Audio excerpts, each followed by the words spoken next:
साथियों, स्वागत है आप सभी का करंट की एक और धमाल शानदार और शानदार क्लास में।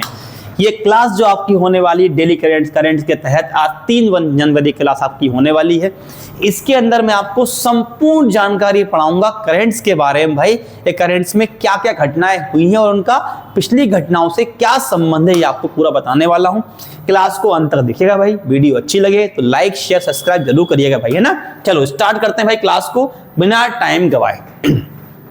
पहला है पीएम मोदी पिपरवा अवशेषों की अंतरराष्ट्रीय प्रदर्शनी का उद्घाटन करेंगे। भाई ये पिपरवा क्या है? भाई पिपरवा क्या है? तो पिपरवा वो जगह है जहां भगवान बुद्ध से जुड़ी हुई जगह। वो क्या है आपकी? पिपरवा, जहां पे बुद्ध को अंतिम समाधि दी गई थी, वो अपनी जगह क्या है? पिपरवा है। तो लिखा है प्रधानमंत्री नरेंद्र मोदी को शनिवार 3 जनवरी को नई दिल्ली के राय पिथौरा कल्चर कॉम्प्लेक्स में भगवान बुद्ध से जुड़े पिपरवा अवशेषों, मतलब पिपरवा जगह जो थी वहां से भगवान बुद्ध के क्या मिले हैं? अवशेष मिले हैं। अवशेषों की इंटरनेशनल एग्जीबिशन का उद्घाटन करेंगे। इसका टाइटल होगा the light and the lotus relics of the awakened one. इसका भाई टाइटल क्या होगा? The light and the lotus relics of the awakened one. भाई ये इसका टाइटल होगा। अब आगे बात करें भाई, देखो पिपरवा अवशेषों को 100 से ज्यादा सालों बाद भारत वापस लाया जा रहा है। भाई ये अभी कहां थे? विदेश में थे। पिपरवा अवशेष थे वो कहां थे? विदेश में। 100 साल बीत चुके थे, उसका भाई कहां ला रहे हैं? उसे वापस भारत में ला रहे हैं। ये बौद्ध धर्म के शुरुआती पुरातात्विक अध्ययन के लिए जरूरी है। यह अवशेष नई दिल्ली के नेशनल म्यूजियम और कोलकाता के इंडियन म्यूजियम में संरक्षित रहेंगे। नेशनल म्यूजियम कहां पे आपका? नई दिल्ली में। और कोलकाता में कौन सा है? इंडियन म्यूजियम में। पिपरवा सिद्धार्थ नगर कहां भैया? उत्तर प्रदेश। एक प्राचीन बौद्ध स्थल है जहां भगवान बुद्ध ने अपने अंतिम वक्त व्यतीत किया था। मैंने कहा था ना, यहाँ पे अंतिम समय व्यतीत किसने किया था? भगवान बुद्ध ने किया था, और वहीं उनको अंतिम समाधि दी गई थी। तो वहां उनके अवशेष मिले हैं, ठीक है ना। अवशेष मिले हैं जो पिछले 100 साल से कहां थे? विदेश में थे। अब उनको कहां ला रहे हैं? भारत ला रहे हैं। 1898 में British engineer William Claxton Peppe आगा किसने? भाई पेप्पे ने एक स्तूप की खुदाई के दौरान भगवान बुद्ध से जुड़े पवित्र अवशेष खोजे थे।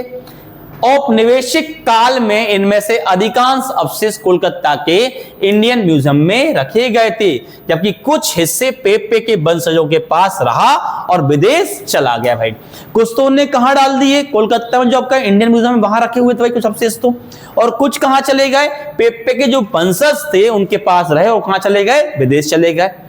एक 27 साल बाद उन्हीं अवशेषों को 2025 में कहां ला रहे हैं? भारत वापस ला रहे हैं। तो पिपरवा जो घटना है, पिपरवा में जो अवशेष हैं पिछले 100 साल से कहां थे? विदेश में थे, और वहां से भारत लाया जा रहा है। और उन्हें कहां रखा जाएगा? तो रखा जाएगा नई दिल्ली के नेशनल म्यूजियम, और कहां रखा जाएगा? कोलकाता के इंडियन म्यूजियम में रखा जाएगा। भाई देखते हैं अगला क्या है आपका। तो अगला है असम 8वां वेतन आयोग गठन करने वाला पहला राज्य बना। असम पहला राज्य बना जिसने 8वें वेतन आयोग का गठन किया है ना। तो देखते हैं 1 जनवरी को असम सरकार 8वें वेतन आयोग के गठन का ऐलान किया है। ऐसा करने वाला वो पहला राज्य बना है। देश का पहला राज्य जो 8वें वेतन आयोग का गठन करेगा वो कौन है? भाई असम है। कब कर दिया उसने? 1 जनवरी को 8वें वेतन आयोग का गठन कर दिया। अब आगे हम देखें जरा इसमें। तो मुख्यमंत्री जो असम के मुख्यमंत्री हैं उनके मुताबिक केंद्र सरकार ने पहले ही 8वें केंद्रीय वेतन आयोग के टर्म्स ऑफ रेफरेंस जारी कर दिए। टी और आर भाई जारी कर दी है केंद्र सरकार ने पहले से ही। 8वें वेतन आयोग का गठन आपका हो गया था जनवरी 2025 में, क्योंकि भाई जनवरी के लास्ट में, दिसंबर के लास्ट में, दिसंबर में क्या हुआ भाई? दिसंबर में क्या हुआ? 7वें वेतन आयोग खत्म हो गया था। उसका क्या लागू किया उन्होंने? किसका गठन कर दिया? केंद्र सरकार ने 8वें वेतन आयोग का गठन कर दिया, जिसके अध्यक्ष बनाए गए थे रंजना प्रकाश देसाई। न्यायमूर्ति रंजना प्रकाश देसाई को उनको अध्यक्ष बनाया गया था। इसके अलावा 2 लोग और थे। एक तो भाई टेम्परेरी था आपका और एक आपका सचिव था भाई, 3 लोग थे इस समिति के अंदर, ठीक है ना। देखो लिखा बकायदा, असम सरकार ने फॉर्मर चीफ सेक्रेटरी सुभाष दास की अध्यक्षता में, असम सरकार ने भैया कौन अध्यक्ष है उसका, सुभाष दास की अध्यक्षता में 8वें वेतन आयोग के गठन को मंजूरी दी है। वैसे 8वें वेतन आयोग का गठन अध्यक्ष किसको बनाया था केंद्र सरकार ने, तो रंजना प्रकाश देसाई को। 7वें वेतन आयोग 31 दिसंबर 2025 को खत्म हो गया है। 7वां वेतन आयोग कब खत्म हुआ है, 31 दिसंबर 2025 को खत्म हो गया है। और इसके अध्यक्ष कौन थे भाई, इसके अध्यक्ष थे ए.के. माथुर। कौन थे इसके, ए.के. माथुर, अशोक कुमार माथुर। और इसकी स्थापना मतलब ये चालू कब किया था, 2014 में भाई इसको चालू किया था 7वें वेतन आयोग को। बात किया सबको मेरी भाई, जल्दी 8वें वेतन आयोग के प्रावधान लागू होने की संभावना है। कहां भाई, असम में। तो पहला राज्य देश का असम है जिसने 8वें वेतन आयोग का गठन किया है। चलो आते हैं अगले क्वेश्चन पे, देखें अगला क्या है आपका। अगला बोला है राष्ट्रपति द्रौपदी मुर्मू ने skill the nation challenge launch किया। भाई क्या लॉन्च किया इनने, skill the nation challenge launch किया है। किसने किया है, राष्ट्रपति द्रौपदी मुर्मू ने किया है। राष्ट्रपति द्रौपदी मुर्मू ने 1 जनवरी को राष्ट्रपति भवन कल्चरल सेंटर में skill the nation challenge launch किया। यह कार्यक्रम कौशल विकास भाई आपके उद्यमिता मंत्रालय द्वारा आयोजित किया गया था। तो यह कार्यक्रम किसके द्वारा आयोजित किया गया था, कौशल विकास और उद्यमिता मंत्रालय द्वारा आयोजित किया गया था। आगे देखें भाई आगे क्या है, तो ये स्किल इंडिया मिशन के SOAR यानी कि स्किलिंग फॉर रेडीनेस पहल का क्या है भाई, हिस्सा है। किसका है, स्किल फॉर रेडीनेस पहल का हिस्सा है, ठीक है। राष्ट्रपति ने कार्यक्रम में छात्रों और संसद सदस्यों समेत कई लोगों को AI से जुड़े सर्टिफिकेट भी दिए भाई। राष्ट्रपति द्रौपदी मुर्मू ने इस कार्यक्रम में कुछ छात्रों और जो संसद सदस्य थे उनको भी AI से सर्टिफिकेट दिए हैं। AI संबंधित क्या दिए हैं, उन्हें सर्टिफिकेट दिए हैं। आगे बढ़ जाते हैं भाई, आगे देखते हैं आगे क्या है। आगे है सांख्यिकी मंत्रालय ने अपना नया लोगो जारी किया है। सांख्यिकी मंत्रालय जो है उसने अपना नया लोगो जारी कर दिया है। आपको भाई लोगो दिख रहा होगा बकायदा, यहाँ पे तो ये अशोक चक्र है भाई, इसके अलावा इसमें और भी चीजें हैं ना।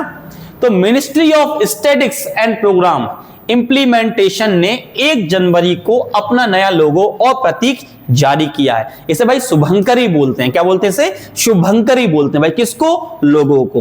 किसने जारी किया है, स्टैटिक मंत्रालय ने किया है। क्या, मिनिस्ट्री ऑफ स्टैटिस्टिक्स ने किया है। क्या किया, अपना लोगो जारी किया है। कब किया है, 1 जनवरी को, है ना। अब देखें भाई लोगो में क्या क्या है, तो नए लोगों में डेटा की जरूरत और डेवलपमेंट दिखाया गया है। डेटा की जरूरत और डेवलपमेंट कहां दिखाया गया है, नए लोगों में। इसमें अशोक चक्र के बीच में रुपए का चिन्ह और आगे बढ़ते हुए डेटा का सिंबल है भाई। अशोक चक्र के बीच में भाई क्या है, रुपए का चिन्ह और आगे बढ़ते हुए डेटा का भाई चिन्ह है। क्लियर है कि नहीं। आगे बोला है इसे सत्य, पारदर्शिता और सुशासन का प्रतीक माना गया है। इसको भाई क्या माना गया है, सत्य, पारदर्शिता और सुशासन का प्रतीक माना गया है। किसके भाई, अपने सांख्यिकी मंत्रालय के लोगों को। आगे देखते हैं अगला क्या है, दिल्ली में शब्दोत्सव 2026 का उद्घाटन। तो शब्दोत्सव का उद्घाटन कहां हुआ है, तो हुआ है दिल्ली में। कहां हुआ बेटा, दिल्ली में। तो दिल्ली के नेशनल स्टेडियम में मुख्यमंत्री रेखा गुप्ता ने भारतीय साहित्यिक और सांस्कृतिक उत्सव दिल्ली शब्दोत्सव 2026 का उद्घाटन किया है। किसने किया है, मुख्यमंत्री रेखा गुप्ता ने किया है। भारतीय साहित्यिक और सांस्कृतिक उत्सव दिल्ली शब्दोत्सव का 2026 का उद्घाटन किया है। आगे हम देखें भाई, तो यह इवेंट 2 से 4 जनवरी तक मेजर ध्यानचंद स्टेडियम में जारी रहेगा। तो इवेंट कहां रहेगा जारी, मेजर ध्यानचंद स्टेडियम में जारी रहेगा। इस कार्यक्रम में देश भर के जाने माने 100 से ज्यादा विचारक, लेखक और वक्ता हिस्सा लेंगे भाई। कितने लेंगे, 100 से ज्यादा क्या होंगे, विचारक, वक्ता और लेखक इसमें भाई भाग लेंगे। इसमें राष्ट्रीय सुरक्षा सलाहकार अजीत डोभाल समेत सुनील आबेकर, मनमोहन वैद और सच्चिदानंद जोशी भी शामिल होंगे। इसके साथ ही 40 से ज्यादा यूनिवर्सिटी के स्टूडेंट भी सांस्कृतिक कार्यक्रम में हिस्सा लेंगे। तो शब्दों शब्द कार्यक्रम में भाई कितने लोग हिस्सा लेंगे? 100 से ज्यादा विचारक, लेखक और वक्ता लेंगे। उसके अलावा भाई गवर्नमेंट की साइड से कौन आएगा? तो राष्ट्रीय सुरक्षा कलाकार होंगे, अजीत डोभाल समेत सुनील आंबेकर, मनमोहन वैद और सच्चिदानंद जोशी भाई ये शामिल होंगे। इसके अलावा जो यूनिवर्सिटियां हैं वहां से 40 ज्यादा क्या होंगे? स्टूडेंट होंगे, या 40 ज्यादा यूनिवर्सिटी है ना उसके स्टूडेंट भाई यहां पे आएंगे। देखते हैं अगला क्या है। अगला है सोजट मारिन। कौन है भाई? Sjoerd Marijne Indian women hockey team के कोच बने हैं। सोजट मारिन क्या बने हैं? इंडियन वुमेन हॉकी टीम के क्या बने हैं? कोच। 2 जनवरी को पूर्व डच हॉकी प्लेयर और भारतीय महिला के कोच रहे सोजट मारिन को दोबारा भारतीय महिला हॉकी टीम का हेड कोच नियुक्त किया गया है। ये इससे पहले भी कोच रह चुके हैं भारतीय हॉकी टीम के, भारतीय महिला हॉकी टीम के पहले भी कोच रह चुके हैं। और ये डच है भाई, डच पुर्तगाली है ना, डच पुर्तगाली होता है ना, डच है भाई ये। ठीक है, तो भाई क्या है आपके, तो इनका नाम क्या है? सोजट मारिन। देखो भाई दिख रहा है भाई, ये हमारे कोच साहब इंडियन हॉकी टीम के। ठीक है, देखा है। उनकी नियुक्ति घोषणा भाई कौन करेगा? हॉकी इंडिया करेगा, हॉकी इंडिया करेगा घोषणा भाई इनकी। आगे 14 जनवरी को भारत पहुंचेंगे और 19 से भाई नेशनल कोचिंग कैंप शुरू कर देंगे। और उनका कार्यकाल कब तक रहेगा? 2028 तक, जब हमारा क्या होगा, लॉस एंजलिस में क्या होगा आपका ओलंपिक होगा, तब तक इनका कार्यकाल रहेगा। सोजट 2017 में भारतीय महिला हॉकी टीम के हेड कोच बनाए गए थे भाई, पहले ही बनाए गए थे। ठीक है, सोजट ने हरेन सिंह की जगह ली है, जिन्होंने भाई क्या किया, बोल दिया भाई कुछ व्यक्तिगत कारण से इस्तीफा दे दिया। किसने दिया है? हरेन सिंह ने। सोजट ने will power the inside story of the incredible turn around in Indian women hockey नाम की एक किताब भी लिखी है भाई। सोजट बाबू ने किताब लिखी है। किताब का नाम क्या है? किताब का नाम, इतना बड़ा किताब का नाम है, क्या नाम है? Will power the inside story of the incredible turn around in Indian women hockey, ये भाई इसका नाम है। ठीक है, तो भाई क्लास आपको कैसी लगी? वीडियो को भाई लाइक करें, शेयर करें, सब्सक्राइब करें और भाई जुड़ जाए हमारे साथ। अगर मजा आया भाई क्लास के अंदर, डेली करंट आपको इस प्रकार मिलती रहेगी। अभी ये 3 तारीख करंट है, फिर हम 4, 5, 6 लगातार करंट आपको लाते रहेंगे। करंट आपको साप्ताहिक भी लाएंगे और मंथली भी आपको लाते रहेंगे। तो मिलते हैं हम लोग अगली क्लास में। नमस्कार, जय हिंद, जय भारत।